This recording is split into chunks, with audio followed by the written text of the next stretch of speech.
我这个人呐，啥白虽然啥都不懂，但是我并不傻。哦，我怀疑我这回收破烂收一条白金，你看看。大爷，你别开玩笑了，你这收破烂咋跟他说到白金呢？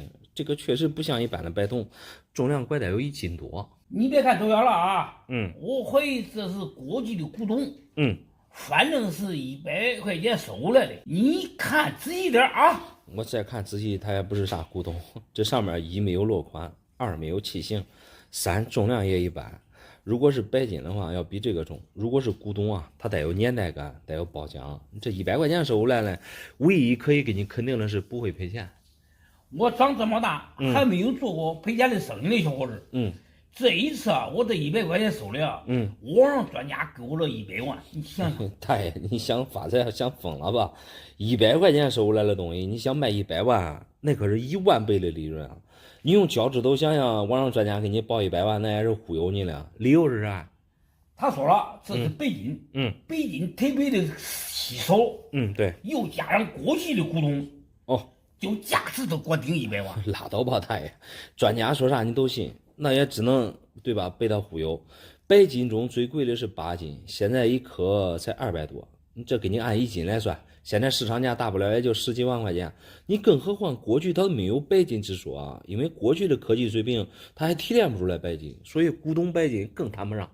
你们俩说的正好恰恰相反，就因为过去提炼的水平有限，这是过去清朝提炼的第一根金条吧？那他这样说的话就不抬杠了。我看你呀，已经被别人给洗脑了。这个网上专家的套路很清晰明了，你想要他的100万，他想要你口袋里边的几百几千的那个鉴定费，花几百块钱无所谓，你只要给我找到100万的买主，我愿意给你几千块钱的好处。大爷，我不知道你是真聪明还是假聪明。如果你这个东西能值100万的话，你不用给我1分钱的好处费，我自己心甘情愿掏腰包，二话不说就直接给你买了。你何必多此一举要你的好处费了？第一，我为什么说它不是白金？首先，这个白金啊，无论是铂金还是钯金，它这个密度和黄金相接近，像这么大个的，绝对不会有这么轻的重量，这个是很关键的一点。你包括它的颜色、硬度也不是这个样子的。白金它发乌，而你这个你通过上面，你看它这个带伤的地方，你包括它背面的这蜂窝看里边，这很明显是发白了，很明显上面也没有褒奖，也没有老气儿，这一看也不是古董。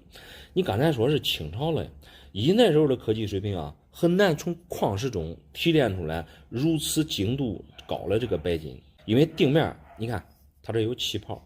这个气泡就是常说我们的蜂窝，这很明显就是铸造时间不够长的这个银条。你包括有些塌陷的地方看就是银条，而且含银量也不会低了，看样子应该是3个9吧，所以价值的话也就几千块钱吧。银子，绝对不可能，人家专家白纸黑字加工装已经给我鉴定过了，他承诺我100万。哎呀，像你说的这个专家来伎俩啊，完全是套路你这种啥都不懂，还一心想发大财的小白。你这老头也真是的，自己100块钱收了东西，对吧？小赚一笔你还不知足，你非得想往100万，具体是啥？你找卖给你东西的那个人问问不就知道了吗？我去找他问啊！你当我是傻子啊？我捡这么大的时候，我回去找他问，这不都是自投罗网吗？哎呀，问清楚也总比你这稀里糊涂的上当强。你这搞不好就是在玩火，人家专家可不是吃素的，柿子专挑软了你。逮着机会啊，他们可使劲薅你的羊毛啊！啥都别说了啊，人家给我100万啊，我情愿意给他们深一点总比卖几千块钱强啊！那行，那你自己去试试吧。我绝对来试。你看你，恁这白金多钱1斤？我这有一把白金。这白金要当破烂卖的话，是不是很亏啊？白金按破烂卖肯定亏。再说白金啊，不按斤，它是按克来算的。来，我看你啥的白金。前几天俺去卖破烂我看他收一袋铝我感觉就像白金都拿了几块。你这绝对不是白金啊！白金颜色可没这么亮，但是我拖着这重量，这也不是啥铝。我说的也不是铝啊，但是我妈就不相信我说的话，直接当铝都给卖给别人了。那当铝卖肯定是亏啊，铝的密度并没有这么沉，颜色也没这么白，并且你这上面我看每个打的它都有钢印，看着你好像是东哥2个字，我个人看啊，有点像银子，看成色含银量还挺高，应该是最近的东西。这东西哪来的？这是我妈过年收破烂的，大概收了一10瓶袋子，估计得5、6斤，从2个学生手里收的，他们当驴，是100块钱都给卖了，他们估计等着上网去了。不对呀，这驴没有这么贵吧？100块钱5斤，才花20一斤了，明显当驴卖没差价。另外，学生去网吧上网也不太可能，这未成年人不能上网。我这咋回答你？反正我感觉有5、6斤。应该是还不止5、6斤。最少得能挣一半吧。那你能挣一半的话，那就是秤上动手脚了。但是可以肯定一点的，恁妈这东西虽然说买的便宜，但是当驴卖也太便宜了。你毕竟你拿来了，这压根儿都不是驴。所以我才找你鉴定鉴定啊，我就是怕吃亏了。你看上面还有钢印，对，这是不是过去的白金嘞？你说？我再给你重申一下我的看法啊，这些东西100%不是白金。为啥这么肯定呢？因为白金它这个提纯工艺比较难，在过去科技比较有限，白金压根儿也没听说过。另外，白金它也不是长这样，白金分铂金和钯金2种，它们的密度啊丝毫不亚于黄金，也就是拎起来有重量感。但是我拎着你这轻飘飘的，但绝对也不是铝，因为铝的密度更轻。然后白金的颜色也不是这样，无论铂金还是钯金，它们整体都是发暗的。你看你这些白花花的，它就像雪花银。那这退一万步讲，即使你像你说的是雪花银，对，就算过去的老古董，也不能当驴卖啊。你这句话说到点子上了，银子当驴卖本身就是严重的巨亏，银子1斤现在花到3000了，而驴才20-30而已。你说的对，主要是我妈不懂啊，你得帮我看一清楚。我知道过去的老古董更贵，过去的古董肯定贵，但是你抓过来这10来个，我看确实不是过去的。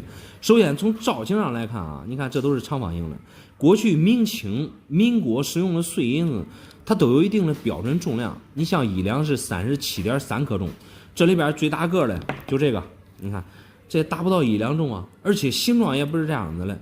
通常塑锭它底部都有蜂窝，样式啊类似于窝窝头那样的。虽说你这上面你看打了有钢印嘛，但是和过去的银锭样式区别还是很大的。塑锭啊都没有字口，所以单看你这明晃晃的，这分明就是现代的东西，也就是按斤称的，1斤2700-28的样子。就是1斤不到3000也亏啊！对，当驴卖的呀。这10几斤的话，那得卖多少钱嘛？你看，那少卖多少钱？这个具体你得用计算机按按了。反正恁妈这也是便宜收别人了，无论怎么着吧，好歹也赚钱了。哎，你说这话，你这话说了我就不认同了。1斤错几千，那10来斤，那得错好几万了。对啊，那个1斤错2800，10斤就是2万8，你得学会换位思考一下。你看，恁妈年前100当驴给人家收回来，人家值几万的东西，你只给了100，那卖你东西那俩学生家长恐怕比你现在的心情还得着急。所以这事你也别惆怅了，时间也不允许你耽误了，抓紧时间带上恁妈去找收东西的老板，哪怕是为自己自尊，也得把银子钱啊给人家要来的。那你说的太对了，老板，我现在一刻也不能找迷糊了，对，我得赶紧找他们要回来。对。